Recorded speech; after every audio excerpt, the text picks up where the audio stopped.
Hi everyone, Miss Gomez here. I wanted to help you all get started on your pet art for animal care centers of New York City pet portrait. I thought it'd be really cool for us to practice our art skills and yet have our art serve a good cause. For centuries, artists have used their skills to inspire people to take action, and for years, the Animal Care Center of New York City has been using profile pictures to help potential adopters get to know each of their animals. So by drawing a one-of-a-kind profile portrait for an animal up for adoption, you can help inspire someone to add a new pet to their family. I mean, how awesome would that be if you went and adopted a new pet and had a really unique piece of artwork that you can have printed, framed, and hanging up in your home or bring it to your office to remember your pet by. Not many people get the opportunity to have personalized artwork of their pets, and you guys are going to be helping in that endeavor. So I really hope that we are able to provide them with some awesome artwork. Now, one of the first steps is for us to look for an animal on their website that we can create a portrait from. So we're going to get to the pictures by clicking on either this link up here or the one below. It'll bring you to the same part of the website. Basically, on this page, you're going to see their description of the program in which they're inviting kids to create the artworks. So we're not going to do like a virtual presentation or anything, but they are asking for the pictures to be emailed to them. And here's a really good example of a portrait that was created by a student or a child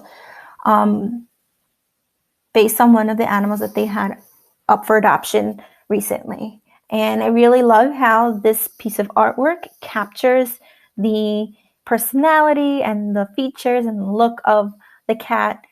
And they added, their own creativity here with the colorful background. So it's not just a plain drawing of the cat. And one of the things that they request as well is for you to include the cat's name or animal's name and their adoption number. So right here, you could see the person did a really good job in capturing the animal's features, doing a nice, neat job, working with material or art supply that they were comfortable with, which in this case was markers. So it's really up to you to personalize it and make it part of your own artistic style. And hopefully we will see your portraits up on the website soon to help these guys. All right, so where are you going to find all of the pictures of the adopted animals? You're going to go to Adopt at the top, Adoption Search, and you'll see this search bar here, or you could just thumb through all of the animals that they have mixed in here. There's about 5 pages or so I see. If you want to narrow it down between cats or dogs, I personally am a dog guy, a dog person. So I would narrow it down to a dog search, although I do think I'm going to create a portrait for a cat and a dog, so it's doing my part for both. I'm going to pick this Blue Bayberry guy right here. I think he's adorable. And when you click on their picture, you're going to be sent to their profile, which gives you a lot more information of that animal. So I thought it was really cool to read up on what this animal's personality is like. So really quick, Blue Bayberry, he loves to do tricks for treats. He likes to nap. He likes to cuddle. He likes to go on long walks.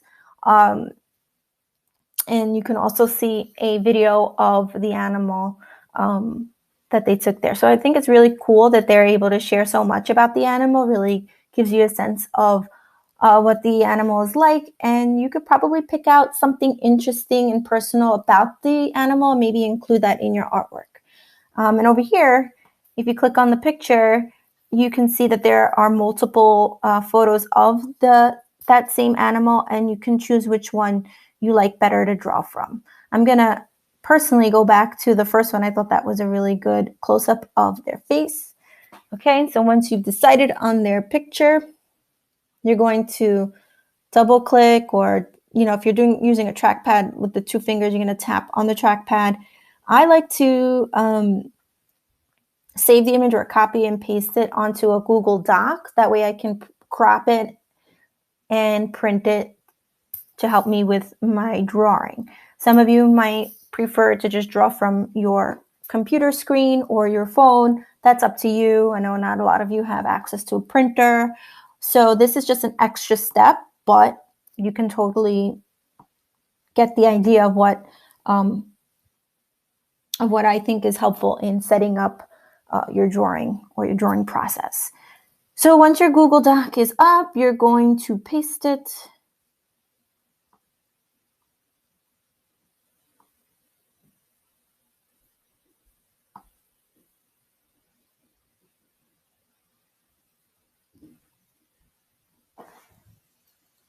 I'm also going to save it under the dog's name.